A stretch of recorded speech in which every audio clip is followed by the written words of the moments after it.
subscriber world. Thank you so much for tuning in today for Montana Votes 101, How-Tos, Myth-Busting, and History. We are here today with Vicki Zeier, who is a wonderful plethora of history of voting in Montana.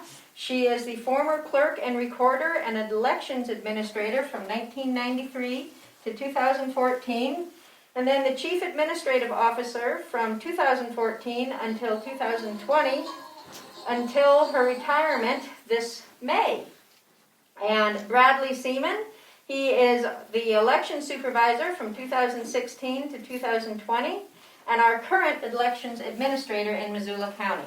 Thank you both so much for coming out to the Historical Museum at Fort Missoula and helping us manage our way through all of the trickiness and the myths and the craziness of voting and to really get to the raw roots of it. And again, thank you all out there for tuning in to Montana Votes 101, brought to you by the Historical Museum at Fort Missoula. And if you like programming like this and the history that we bring you on a daily basis, please think about supporting the Historical Museum at Fort Missoula by visiting our website, fortmissoulamuseum.org, and make a donation today. Thank you so much, and take it away, y'all.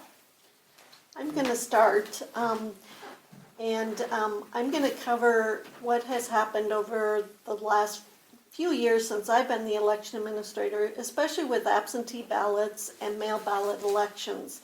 First of all, I'd like to say that absentee voting has changed dramatically from the time when I first became the election administrator in 1993. Absentee ballots, you had to make a sworn statement that you were going to be absent from the county in order to receive an absentee ballot. That changed in 2005 when we started what's called no excuse absentee ballots. And in reality, maybe we should have changed the name from absentee ballots to something else, because it really, the word absentee ballot makes it sound like you're going to be gone, but in reality you're now able to request a ballot through the mail for every election. And the other thing that a lot of people aren't aware of is the very first all-mail ballot election, which means you didn't have to sign up to be an absentee voter. Everyone received their ballot through the mail, everyone who was active. That first election was in 1990. It was a fairgrounds bond election. I don't know how many of you remember that, but that was the very first time Missoula County, that I'm aware of, that Missoula County ran a mail ballot election. Over the years, and as the big changes for me as the election administrator happened after the 2000 presidential election year, and that's when we ended up having a big federal law called the Help America Vote Act. And the Help America Vote Act changed a lot of processes for us, and probably one of the bigger ones was that ID was required at the polls, and that you had to provide a Montana state ID number or your last 4 digits of your social security number when you registered. Prior to that, you did not. When I first became the election administrator, you just had to have your voter registration card notarized. That's long gone, but now our database verifies your state ID number or your last 4 digits of your social security in order for you to be registered.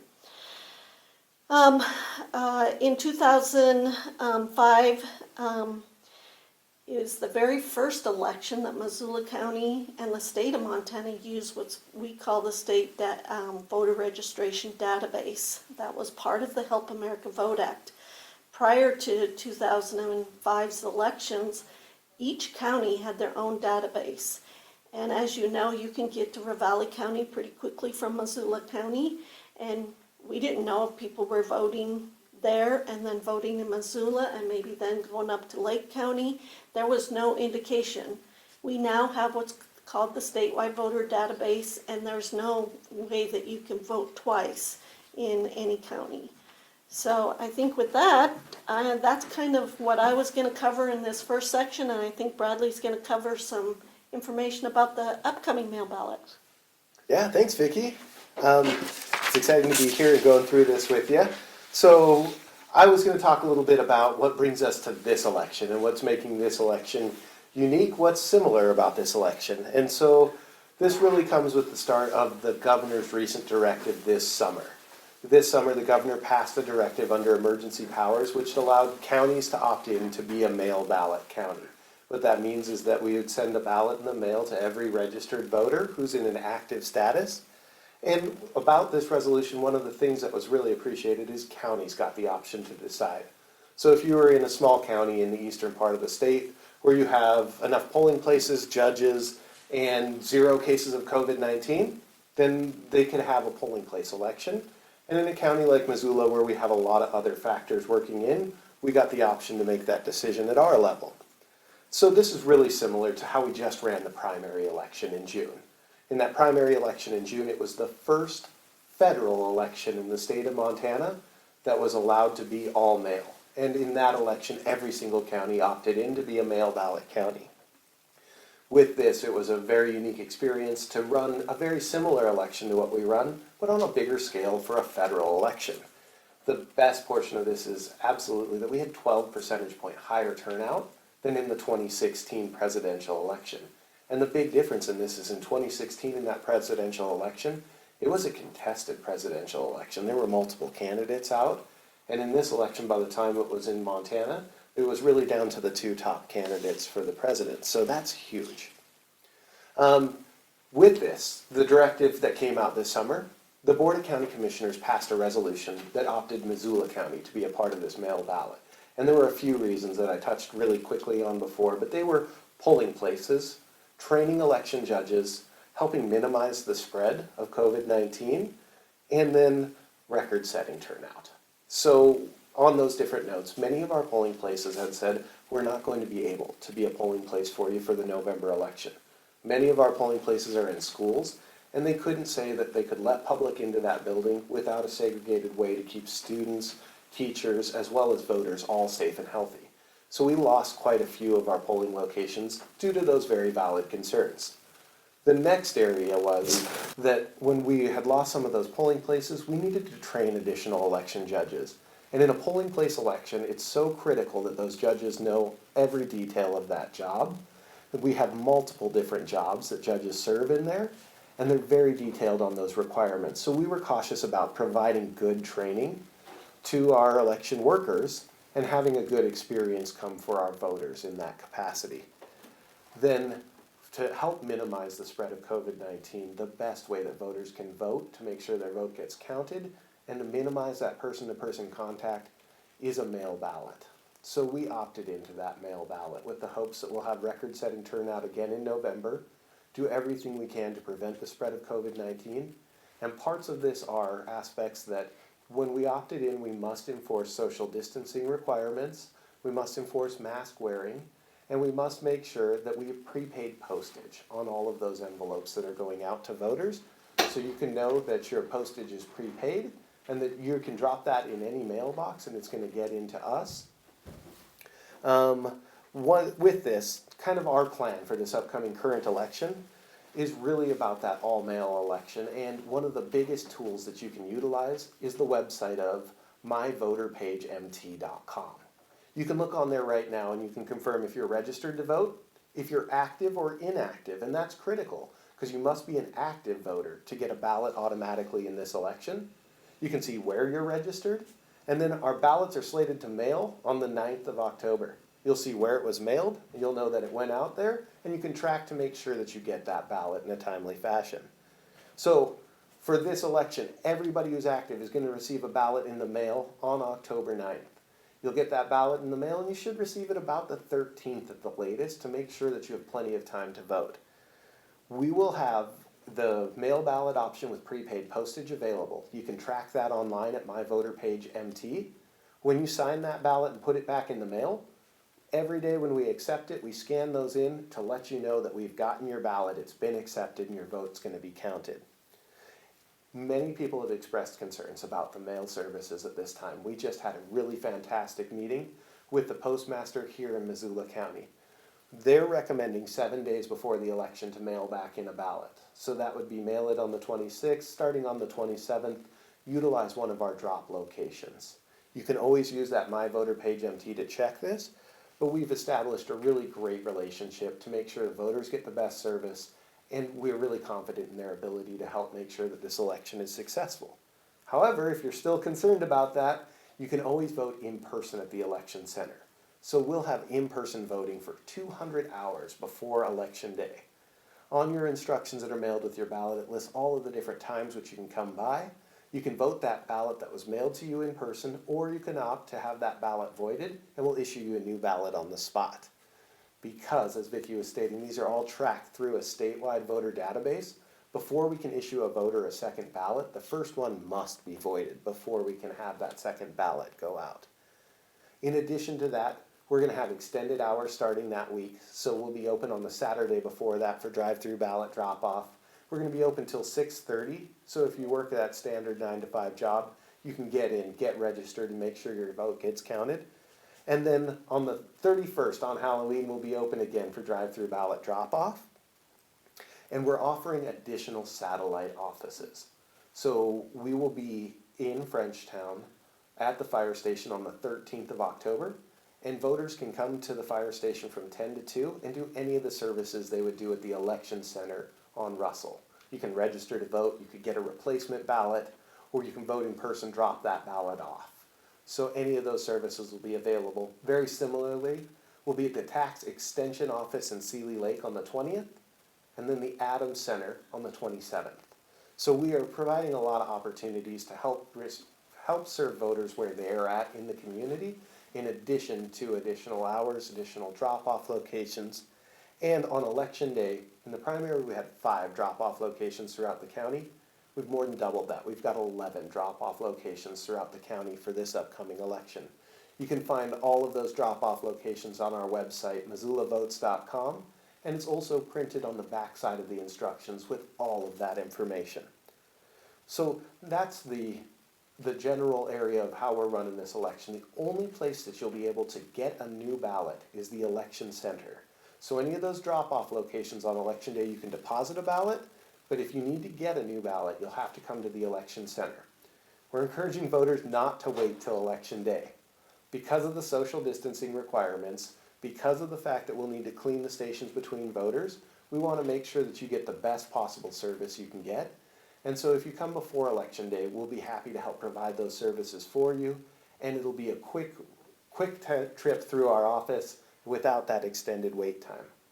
Now, on Election Day, we will serve any voter in line by 8 p.m., but with these requirements, we can serve 24 voters in our new building at one point in time.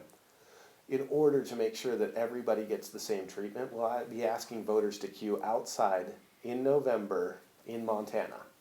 So the best experience you can get is any of those 200 hours before Election Day coming by, making sure your vote gets counted. You can use that tool if you've mailed your ballot in. You can check myvoterpagemt.com. And then if you have any other questions, give us a call. We want you to get the best service you can, so we want to make sure that you get that opportunity to vote before Election Day. Now, that's a little bit of information about how we got to this election, how this will function.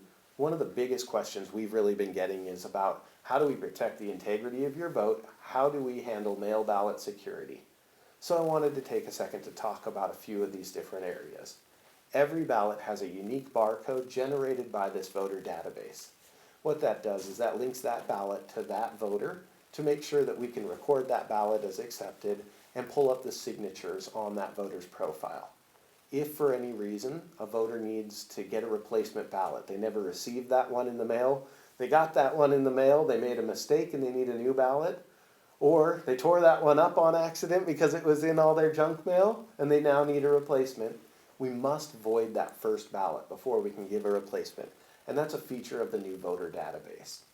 In addition to that, every single ballot will have a signature verified.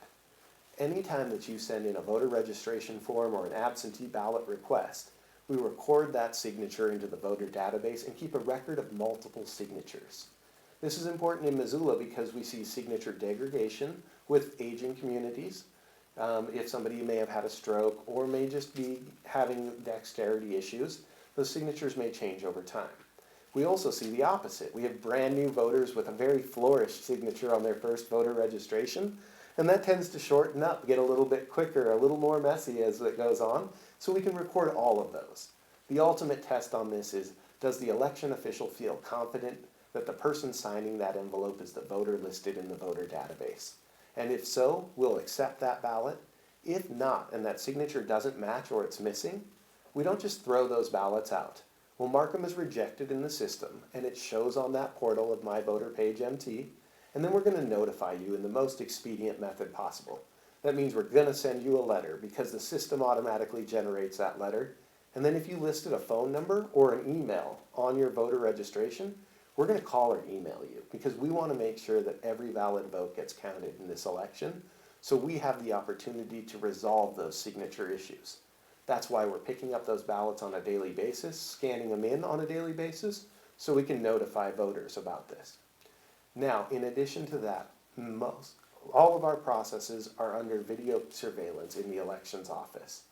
We work in teams, so if a signature does get rejected, we have another set of eyes take a look at that, and multiple people confirm that reasoning. Then when we are processing those, we're working under video surveillance in teams of 2 with a recorded log for each of those ballots signed by 2 election judges. We seal those and store them in a locked room under video surveillance in our elections office, and then when it's time to count those ballots, we proceed with a very similar process of opening them in teams under video surveillance, and then when counting, same situation, multiple teams, multiple signatures following these ballots through all of the process to make sure that at the end of the night we can account for every ballot that was cast and know that all of those votes were counted correctly. In addition to all of this, our systems are open to the public. So if you are interested in viewing this, reach out to our office. We have observer areas for all of these different areas, and we can walk you through that process to make sure that you know and understand.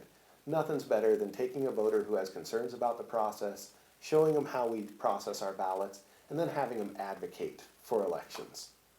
So that's a little bit of a history of how we got to this new. I always like to point out that this will be our 5th consecutive vote-by-mail election in Missoula County. So it's not brand new to us. It's just a new way of running this particular election, and a little bit about some of the work we have done to help make sure that elections are secure. Wonderful, that was very interesting, and thank you for all of that. We've got a couple questions that have come in online, and we've got some questions that have come in beforehand for the past couple weeks. Since we were just talking about the signatures, is there a way that folks can look up what their signature is on file? As you know, many of us have gotten shorter with our signatures with time. So yes, how would we find out what our signature looks like? We'd want you to contact our office directly. Because this is how we verify your ballots, it's not public and it's not posted out on the internet, but you're more than welcome to contact our office directly and make sure that you can review those individually for your specific signatures. Now, in addition to that, one thing we did to really help reach out to voters was anybody who was listed as a polling place voter at the beginning of September got a mailing directly from our office. It let them know that they could use that form to update their signature in case they hadn't updated with a form with our office, to make sure that they could update their address, cancel their registration if they'd moved out, or sign up to be an absentee voter. So this was a great way to kind of help work with those voters who may not be as familiar with the process. Fantastic, thank you, Bradley. So I'm going to go through some of the questions that have come in over the past couple weeks for folks getting ready for this. And again, thank you everyone who have tuned in right now and checking out Montana Votes. So this one is for both of you, Bradley and Vicki. In this county, have we ever had issues with voter fraud with mail-in ballots? I'm going to start that and say that I'm not aware of any fraud in a mail ballot election, mail-in or absentee, or any of our elections, to be honest. I wanted to talk a little bit about the voter database that we currently have, which went into effect in 2005. Prior to that, as I mentioned in my intro, is that we all had individual databases.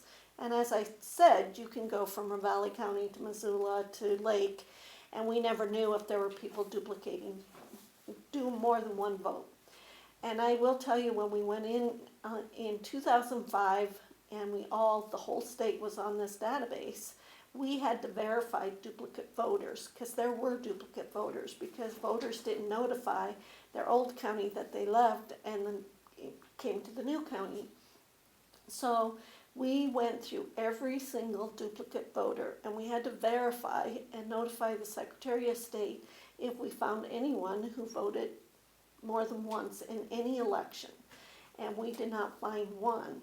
And I will tell you that for me was I did not believe that was going to be the case, because I did think that probably because we had individual databases that there possibly could be at least one or two.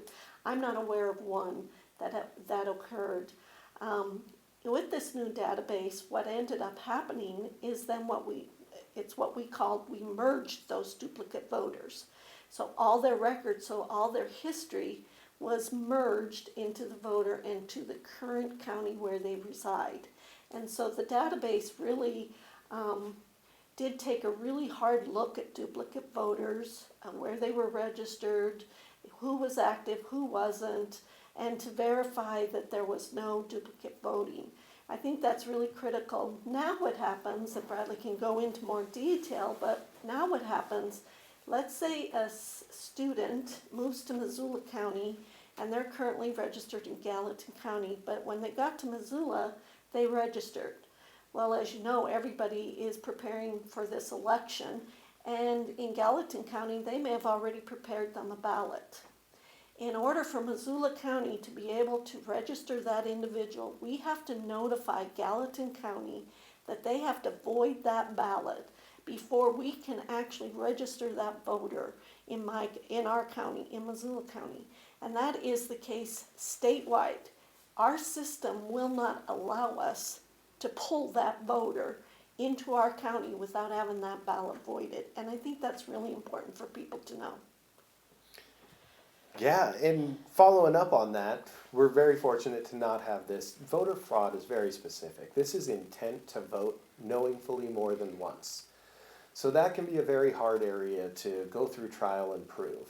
Now, we have a very clear policy in place, and every election administrator was trained by the Secretary of State's office that if there is anything that is a suspected area of voter fraud, we notify our county attorney, we notify the Commissioner of Political Practices, as well as the Secretary of State's office. And this is important because we want to make sure that we treat this very seriously and we direct this through the proper channels. So it doesn't just live directly in the county. We're working closely with a lot of other agencies. Fantastic. That is very interesting. So a follow-up is, in the national election, what percentage were mail-in ballots or absentee? You bet. So I crunched those numbers for you guys just yesterday, actually, to help really verify. So there's a little bit of a confusion because in Missoula County, you heard me referencing that every active voter is going to get a ballot. We have a lot of inactive voters, and these are voters who have moved and not replied to mailings or missed a federal election and not replied to mailings. They're still listed as a registered voter here, but since they haven't been active, they're inactive, we don't automatically mail them a ballot. So in 2018, we were 66% absentee voters. We can compare that to the numbers from yesterday, and yesterday we were at 87,000 total voters, and we had 63,000 absentee voters. So we're at 72% right now. But if we compare that to our number of active voters, we actually have 73,000 active voters and 63,000 absentee. 85% of our active voters in Missoula County vote by mail. Wow, that's a lot of numbers. Thanks for crunching. Yeah, sorry about that. No, I love numbers. And I hope everyone who is watching us out there likes them as much as us. So here's another question, and this one is for Bradley. Given that we are going to receive a ballot in the mail, what recommendations would you give to all voters about this year's election that will ensure that their votes will be counted? Yeah, so we hit a couple of these things. 85% of our voters always get their ballot in the mail, so they're really familiar with this process. In Missoula, this will be our 5th consecutive vote-by-mail election. Since about 2007, we've run all of our municipal and all of our school district elections as vote-by-mail elections. So our voters are pretty experienced with this. As we mentioned earlier, we did reach out to all of our polling place voters to let them know, here's what to expect for this upcoming election. And the biggest aspects are your ballot's going to mail on the 9th of October. You should receive it shortly afterwards. We're really encouraging voters, if they haven't seen it by the 13th, to check myvoterpagemt.com and look online. And then a couple of the other areas that we really wanted to specify is that USPS recommended 7 days before the election to mail it. If at that point in time, you can check on myvoterpagemt.com to make sure we've received it, or we'll have extended hours or drop-off locations on election day. We want to make sure that you do everything you can to get your vote cast before election day so that you can have the best experience possible. We're very cautious about longer wait lines on election day specifically, due to the fact that we must enforce social distancing, clean these stations. So instead of the 30 people we hope to have serving voters on election day, we have 12 in order to keep the space requirements. So the best aspects that I have are check that My Voter Page MT, make sure that you've confirmed that your ballot's been accepted in here, and don't wait till election day if you do have a concern. Great. And a follow-up that just came in is, would you recommend, if anyone was a little extra concerned, that if they receive their absentee ballot, to just drive it in and drop it off at one of the locations? We're setting it up right now, our drop-off location for absentee ballots. That is always an option that's available. If there are any concerns about post office delivering that, you can come in and drop off that ballot. Anytime before election day, it's going to be a 20-second in and out sort of drop off. On election day, it'll be a little longer, and that's why we staff so many drop-off locations. Wonderful. Here's another one coming in, and this one is for Vicki. When receiving primary ballots, they're broken down into different parties, and you can only vote on one ticket. Why is that? And can you vote for any candidate, no matter what party they are in the upcoming election? In the state of Montana, we have what's called an open primary, so that means you do not have to declare a party when you register to vote. Many states do require that you have to register, and you would only receive the Republican or the Democrat ballot. You would not receive both, or in our case, the Green Party or whatever party ballot. So in the state of Montana, we're an open primary. You receive all the ballots that we have that have candidates, and then it's up to you to choose one ballot to vote. And that's just in the primary. In the general election, you don't have to stick with one party. You can vote Democrat, then a Republican, then a Libertarian, then a Democrat, whatever you want, because in a general, you get a vote for any candidate. But in a primary, that is really an election for the political parties, and it's really important to understand that we have an open primary. If we had a closed primary, you would have to declare the party, and you couldn't pick. You would have to change your voter registration in order to get a different ballot than what you're signed up to get. And I think that's about all I would have to add to that. Do you have anything? No, just a lot of people like that extra level of secrecy. You know, if you declare a party in the primary, you can likely determine how somebody may vote in the general. And I love that we don't track it on your voter registration. We don't track it when you're voting in the primary. And it's an added level of secrecy for Montana state voters. Fantastic. Here's a question that just came in via Facebook. If there is a problem with my ballot when you get it, what happens to cure or fix it, like provisionals or unclear markings? Yes, so with this, there's a couple of different areas.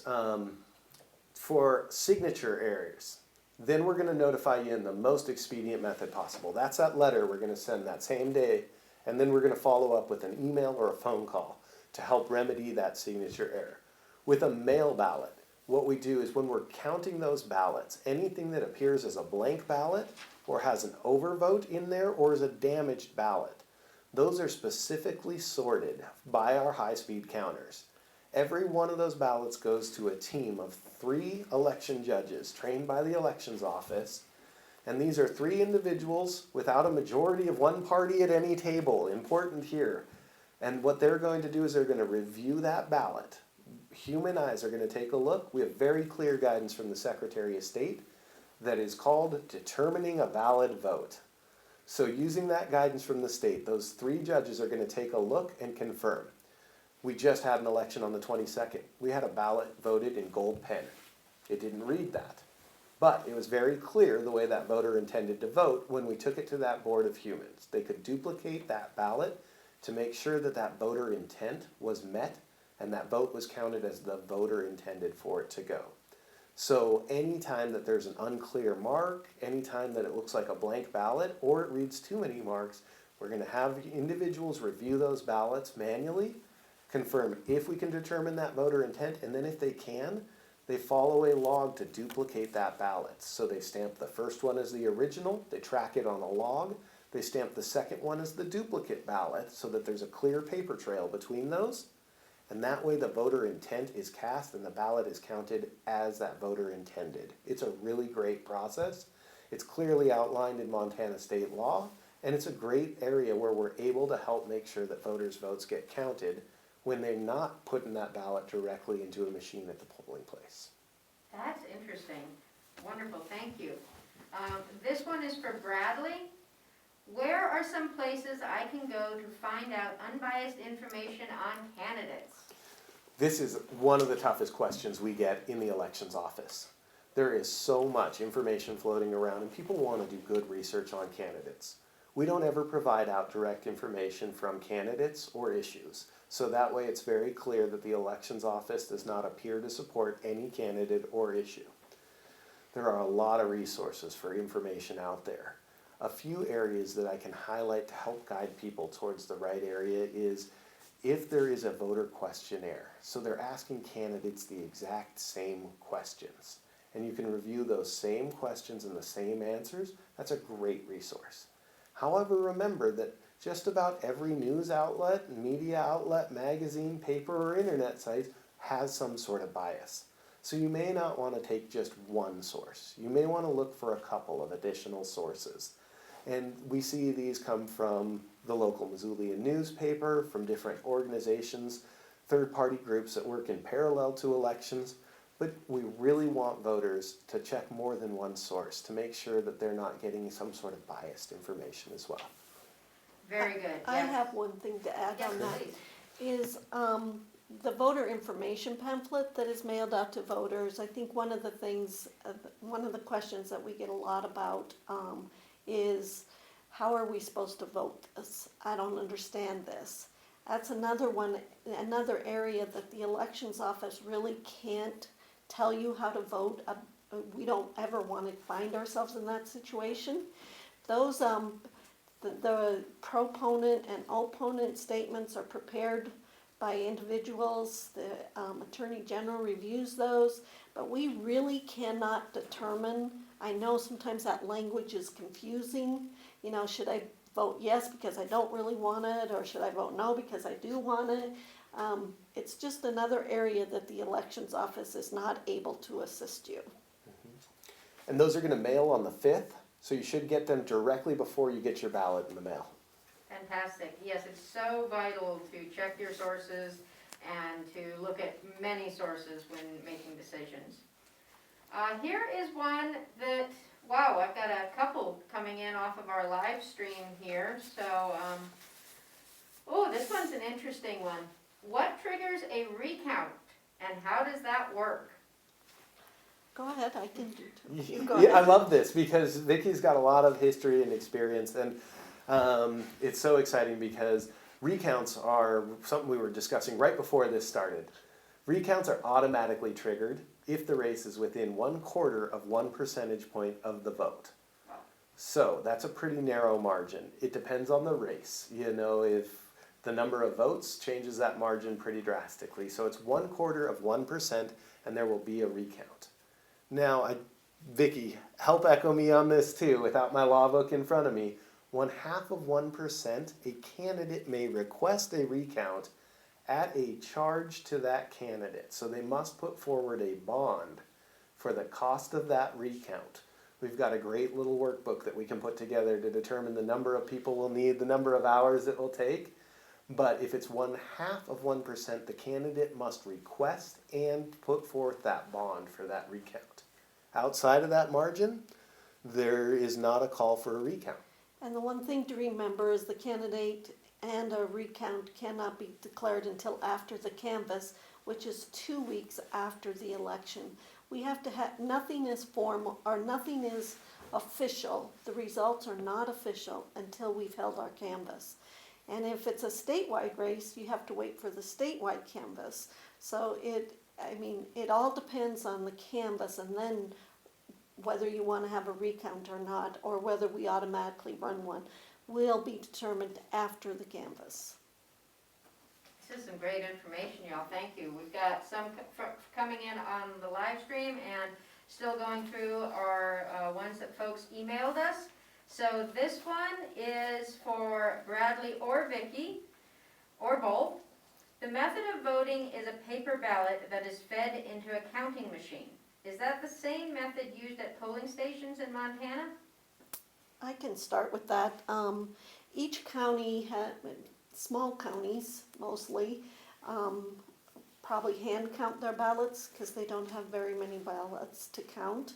But in the majority of our counties, they do use a tabulating equipment, and there's 3 or 4 different equipment that has been certified by the Secretary of State, and that's what is used in our county.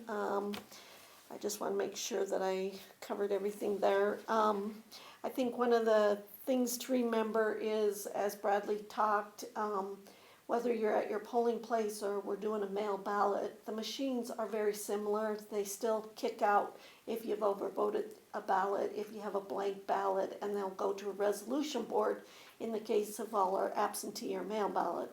At the polling place, then the voter is the one choosing, do you want to accept it with an overvote, or do you want the ballot back to correct it? So that's really the big difference with the tabulating equipment. I don't know if you have something to add. Well, just that there are multiple different ways that counties run this, from hand counts to machine counts. In our polling places, we've had a tabulator there that a voter feeds it into. In many counties, they deposit it into a drop box, like you would for a ballot in this election, compile them together for what we call central count, where it's then counted the same way we do for these ballots. But not every county has the actual machine where you can put it directly into. All of the counties have a paper ballot, and this is critical towards election security because it allows us the opportunity to do a recount of these paper ballots that are the same as they were on election day. And it also helps us with auditing our equipment after the election to make sure it functioned correctly.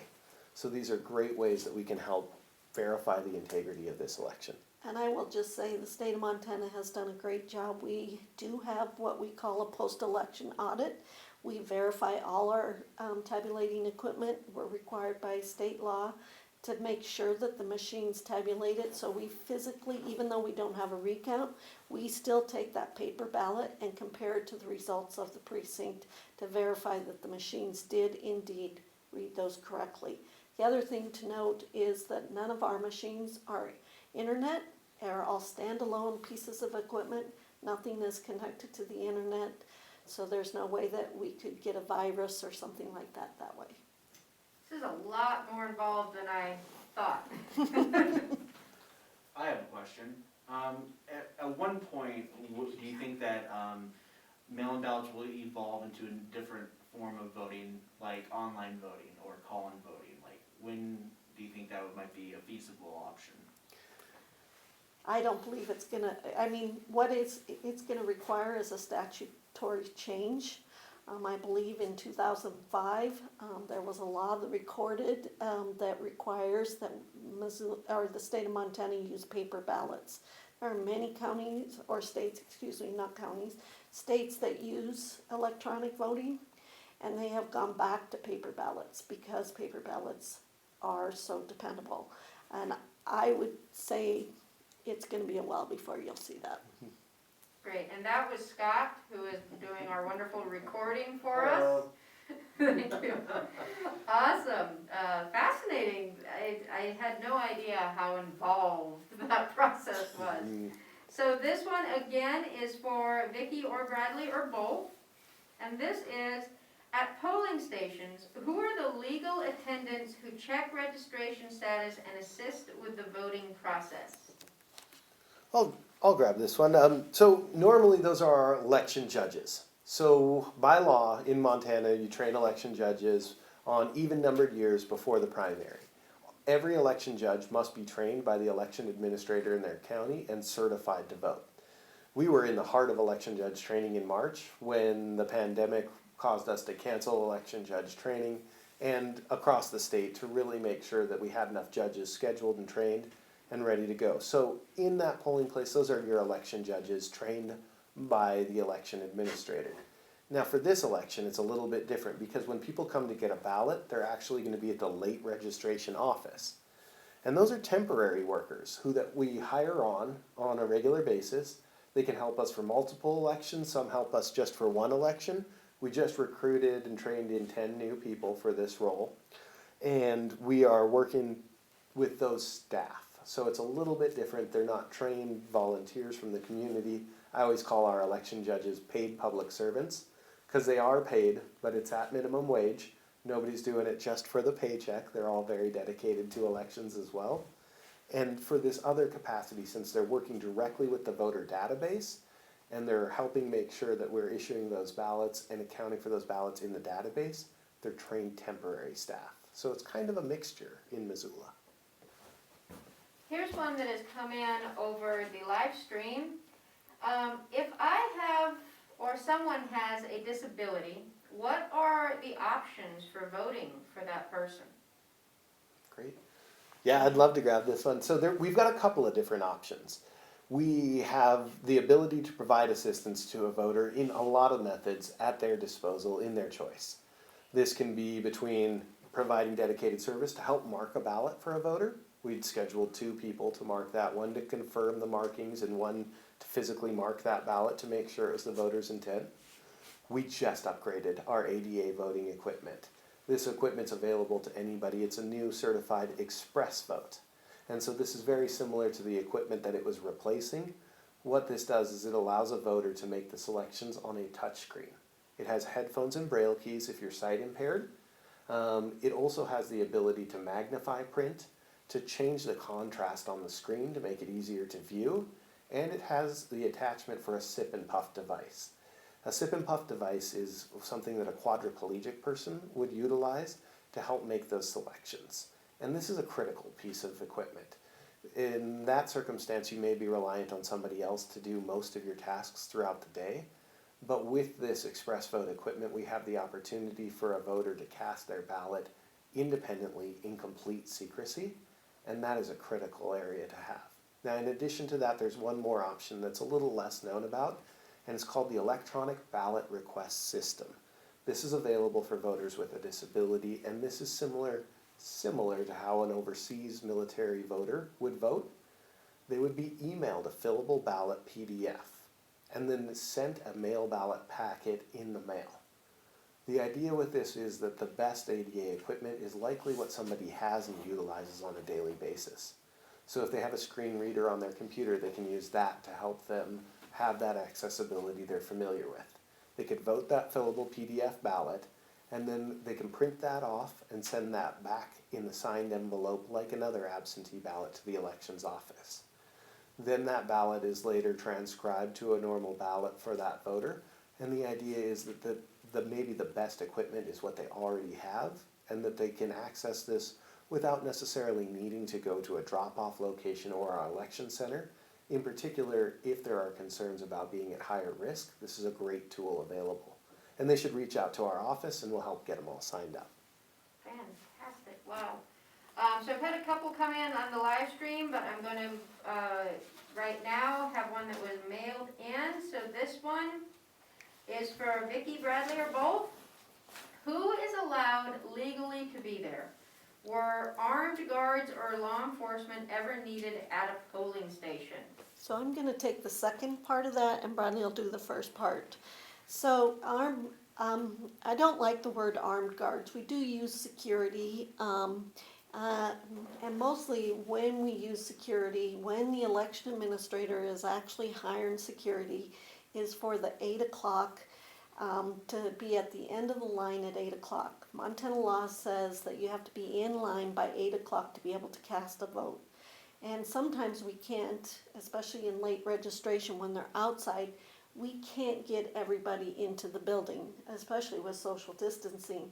So we have to have someone who stands at the end of the line and stands there to make sure that anybody who comes in after 8 is not allowed to vote. Now, they should not be intimidating the process. If a law enforcement officer is intimidating the process, that's a problem and they would need to get a hold of Bradley. The other time that I would say some people may have experienced seeing law enforcement or security at a polling place is during initiative signature gathering at a primary. They're not at a November election usually. And this is during a primary when you have both the opponent and proponent of this initiative there at a polling place. And many of our polling places are schools, and we may have a parent or a teacher or someone who feels that it's causing problems for the students, and they will call law enforcement and try to break up the disagreement, because there are disagreements. Some of these initiatives are very passionate, people trying to get signatures and people trying to not have the signatures. So those are the only two cases we would really ever have security that I can think of. Yeah, and who is welcome at the polling place? We've got a motto. Election day is for the voter.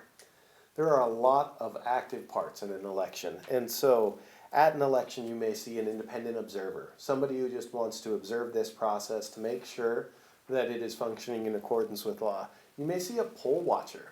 These were, for a polling place election, they're assigned by the party with a list of their voters, and the idea is that you state the name of the voter appearing and you check them off of your list, so that halfway through the day you can say, these 50 people need to come and vote today. We don't see that as much with a mail ballot election because there are no registers, there are no polling places. Instead, the list is the list of everybody who has an absentee ballot and who has returned those ballots. There are petition signature gatherers that are a part of this, as well as candidates and campaigns and exit polls. There's a lot of moving parts. Now, electioneering, supporting a candidate or an issue that is on the ballot, may not occur within 100 feet of a polling place entrance, any entrance to a polling place on election day.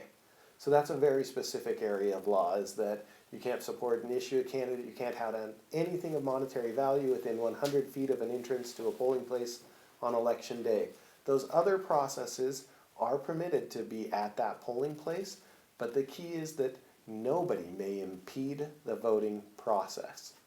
When I worked as a polling place manager, you're in that gym, you're helping serve voters, and essentially somebody walks in and says, it's like I'm walking through a gauntlet. I got people asking me to sign, people asking me not to sign. I got people asking me who I'm going to vote for.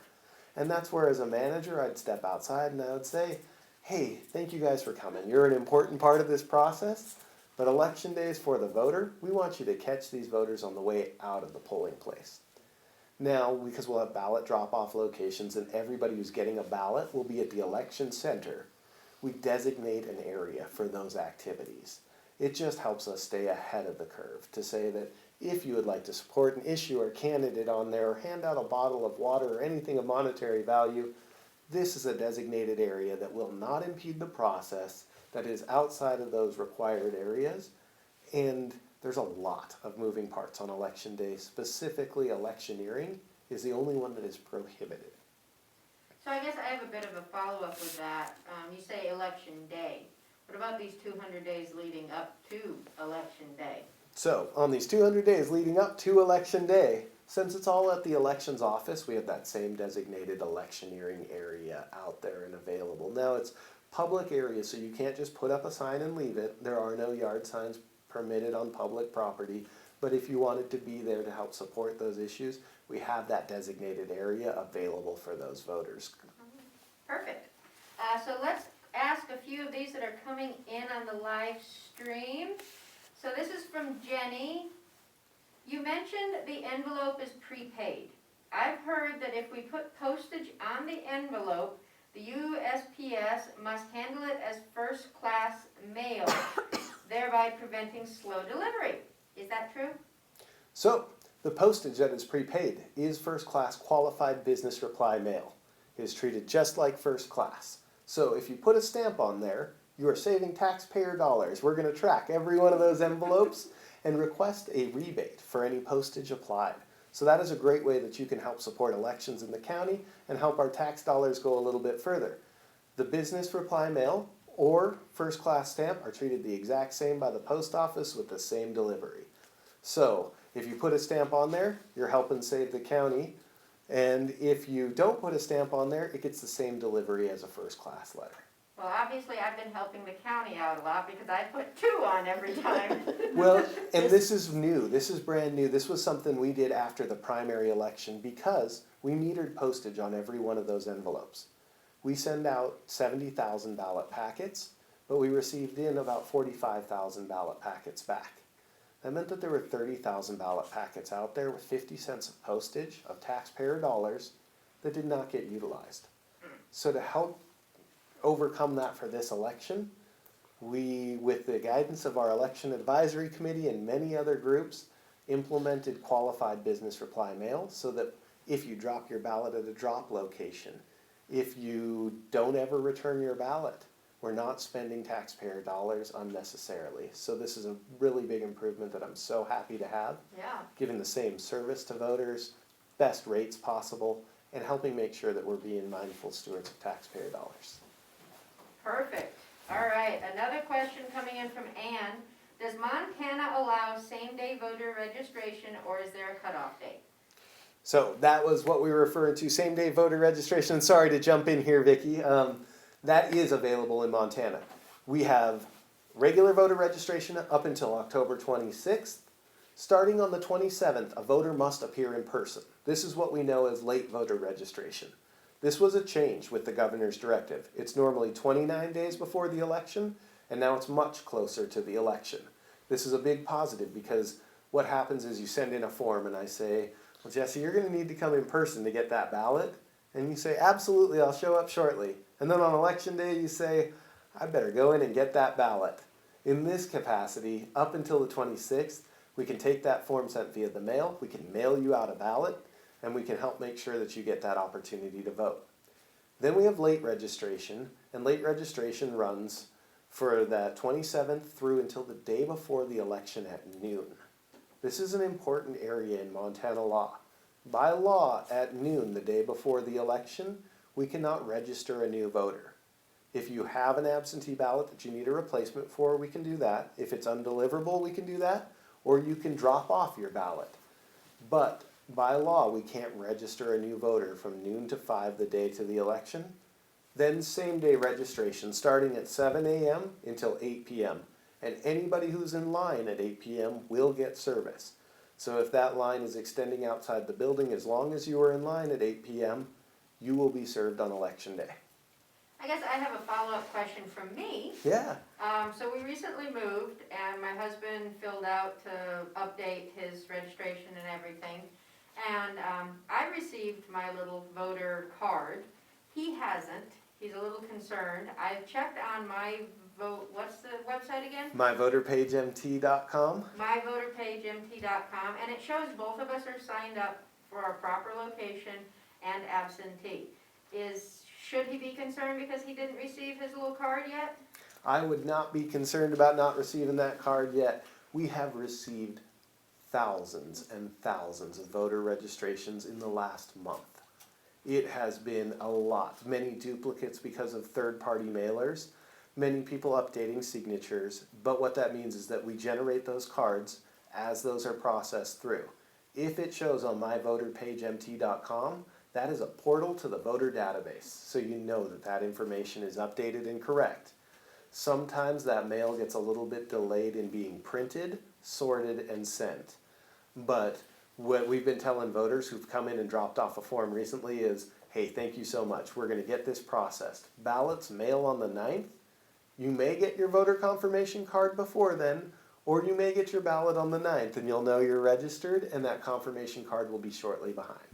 All right, awesome. Okay, so where were we? All right, so this one is for both, either or. And actually, this one was sent in, and I think this kind of answers your question too, Scott. Is the state looking at going completely electronic with the voting process? So that's a nope. No, they're not. Unless there's someone presents a bill at the legislature, but I would think that would not get past the legislature. All right, and thank you to Samantha for sharing the myvoterpage.com link on our website, or on the live feed. Thank you very much. All right, so we have a question on the live feed that I think correlates to this question. So number 10, again, this one is for Bradley. So I'll make it a two-part. Is campaigning allowed at or near polling places? And the second will be from the live stream. Can I wear a t-shirt for my candidate to the poll? So, to a ballot drop-off location where you're driving through in your vehicle, you are exempt from any of those laws. In our building, we treat it just like a polling place. So we have a designated electioneering area, and we don't want to be providing undue influence. So that gets really interesting. If you are casting that ballot in the mail or at a drop-off location, yes. When voters come into our late registration office, to help make sure that nobody is being unduly influenced, we request that all of our staff and anybody coming in does not have any material which may influence another person's vote. So how would you handle that if someone came in with a shirt with a candidate on it? Do you have some extra t-shirts or a towel? So usually what we'll do is we've got a greeter at the door and we'll say, hey, we noticed that your t-shirt's got something that supports a candidate or an issue on there. If we can have you go to this area or put a jacket on, turn it inside out, that would be great. We're doing that with a greeter anyway because we need to make sure that people come in wearing masks. So we've started scheduling in a greeter for that. Normally it's a really pretty friendly upfront area because people are excited to vote. They want to vote, they want to be helping support their candidate, but we want to make sure that nobody gets unduly influenced while at the elections office. So that's how that would go from there. And then, hey, could you just pop into the restroom to turn that inside out just for the time while you're inside? So remember, people, watch what you're wearing in your apparel when you walk out to vote. All right. So we've got a couple more great questions that have come in from some emails. And so anyone watching right now, please, if you have some questions, go ahead and type those into the comment section and we will get them answered with Bradley and Vicki. This is great. All right, so this one is for Bradley. What is the estimated time for results from the mail-in balloting? What is the estimate of time for results from mail-in balloting? So I'd love to talk a little bit about our process on this. I mentioned it really briefly earlier when we talked about ballot security. We had some changes to the law in the last legislature that allowed us more timely results. And Missoula County is doing everything we can to provide accurate results as timely as possible. Now you'll notice I started with accurate results because that is paramount, that our results are accurate. We can start preparing ballots to be counted the Thursday before the election. This is taking the secrecy envelope, opening it, and flattening them so that when they get to our counting machines, they go through in a smoother process. This is a very time-intensive process because every one of these ballots are signed off in duplicate by judges. We put every single envelope on a spindle so there's a hole going through it to make sure there's not a ballot left inside the envelope. We always want to make sure that every ballot gets processed and accounted for. So Thursday before we'll do that, the Friday before we'll do that. We'll seal these ballots and store them locked and under video surveillance until the Monday before the election. We're going to start counting on the Monday before the election at 8 a.m.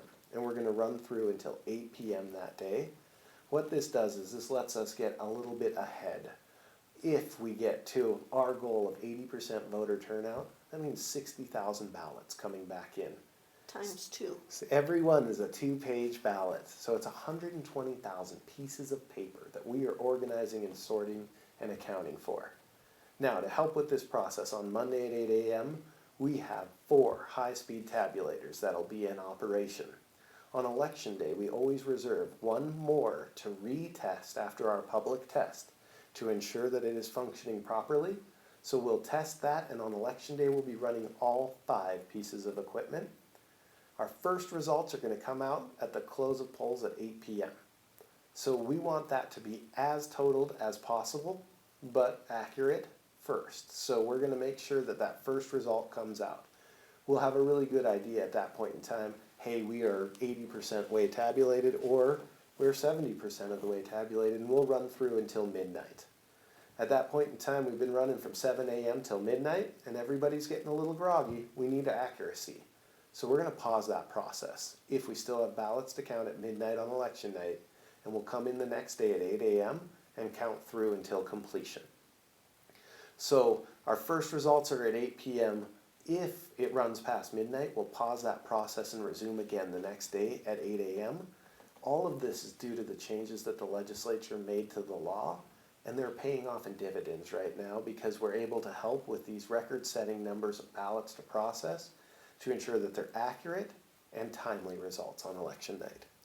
And I think it's really important to understand in the previously to the 2019 legislature, you were not allowed to leave till your count was completed. So that meant sometimes that you worked 48 or plus hours straight running tabulators and trying to get, and I can tell you, you try to be accurate and you haven't slept for 48 hours or plus, and you've also worked a lot of hours up and before the election. Now all of a sudden you've worked 48 hours. The accuracy of the count is so important, and we want to make sure it's done right. And I think this is a great new law that's changed. It will change, and yes, it means we may have results a little later, but we want results that are accurate. Yes, that is something we do want. And maybe a little bit of a follow-up to that one would be, what do you think the percentage is of ballots that come in before Election Day? So this is a really hard one to track and account for, and I did a little bit of digging on this ahead of time, and I don't have an exact number for you guys based off of the previous. What we see is roughly 25% of the ballots come through on Election Day. So things we've done to help accommodate and to help encourage voters not to wait till Election Day, because it helps with timely results and it helps with a good experience, is the 2 Saturdays before the election, we'll have in-person voting and drive-through drop-off, extended hours that week beforehand, but we really want to encourage voters to know that as soon as you can make a decision on that ballot and cast that, the quicker you return it, the easier it is for us to get those results out on Election Day. However, that being said, we will count every valid vote that comes through, and we'll make sure that they're all counted accurately. We want voters to have options and experiences and to feel confident in their vote. But we're at about 25% that we're getting on Election Day. And I think it's important for people to understand. I know there's people who say, well, why does it take so long for 25% of the vote when you've counted up 75% in Monday and Tuesday? Well, the reason is we have a very complex reconciling process. So the very first process that happens when we accept the ballot in Montana Votes, verify the signature and accept it, it is then reconciled. We have to then send that list of what ballot we said we received, because it's in a different area. We send it to 2 people to verify that we have that. Then the ballot is removed from the signature envelope, and then the secrecy envelope is stored away with the reconciling sheet. And then when, as Bradley said, that now we'll be able to start doing this on Thursday, they'll take them out of the secrecy envelope. They'll do another reconciliation to make sure they still have the same number of ballots that they said was in the secrecy envelopes, to verify that. And then when it gets to the polling or to the tabulating center, they do a third reconciliation with the machines to verify that there truly was 100 ballots in this batch. So that reconciliation process on election day for that 25% is really what slows us down, is those last minute ballots, because the reconciliation process is a daily process that we do, and there's a lot of work with that. So get your ballots in early, folks. All right, so this is the last question we have that was emailed in. So folks out there watching us, if you have any burning questions, get them in now because we'll be wrapping this up soon. And again, thank you, Bradley. Thank you, Vicki, for coming and doing this great presentation with us. And for all of you who are watching, thank you so much for tuning in with the awesome questions you've been asking. And if you love what the Historical Museum does, please visit our website at fortmissoulamuseum.org and make a donation to help keep history alive and for future programming like this. Every little bit counts, and right now an exciting thing is from now through November, every donation is matched by a generous supporter. So if you want to make a $10 gift, it becomes $20. If you want to make a $10,000 gift, well, that technically would become $20,000, but that might tap our match. But get on there and support history, and thank you so much. So we have a last question here, unless anything comes in on the live feed. And this has been touched on in the past, but it's, I think, a little bit more of the historical side to things. And this is for Vicki, what accessibility issues have you had to deal with over the years? Well, early on, the only way as someone with a disability was able to vote was to come into the office and actually have two individuals assist that voter with marking the ballot. And why were there two? Well, one marks the ballot and the other one has to verify that they're marking it as the voter requested.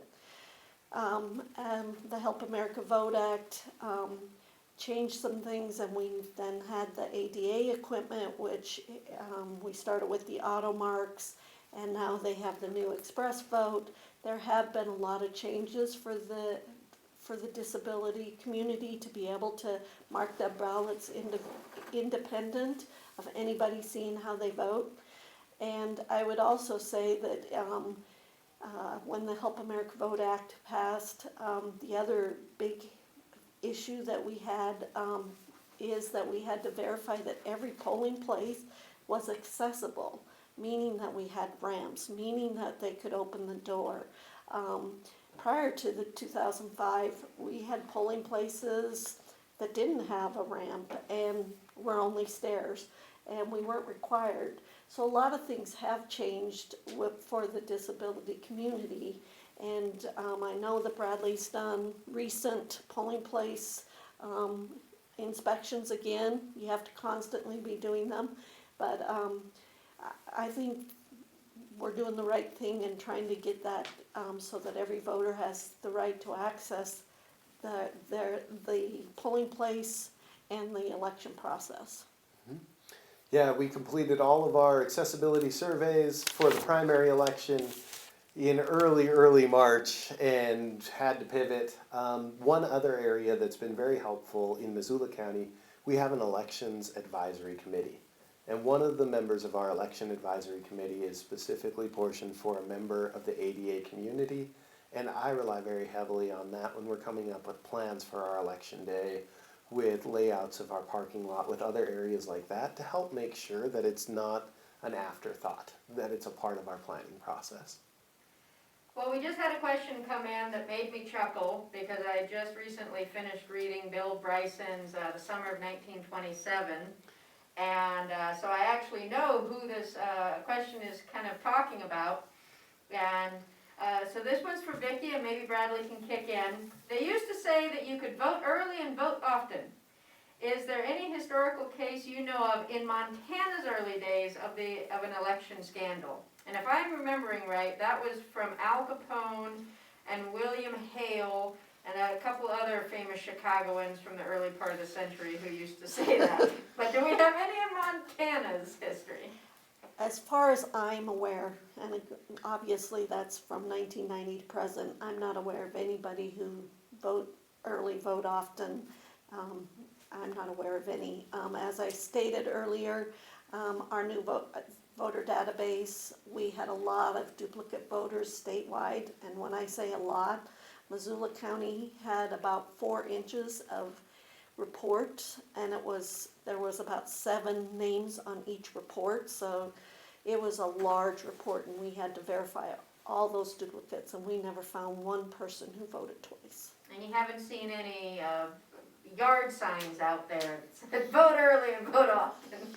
And we're sitting in the Montana Votes exhibit at the Historical Museum right now with lots of old slogans and election write-ups, and I don't see any here either, so.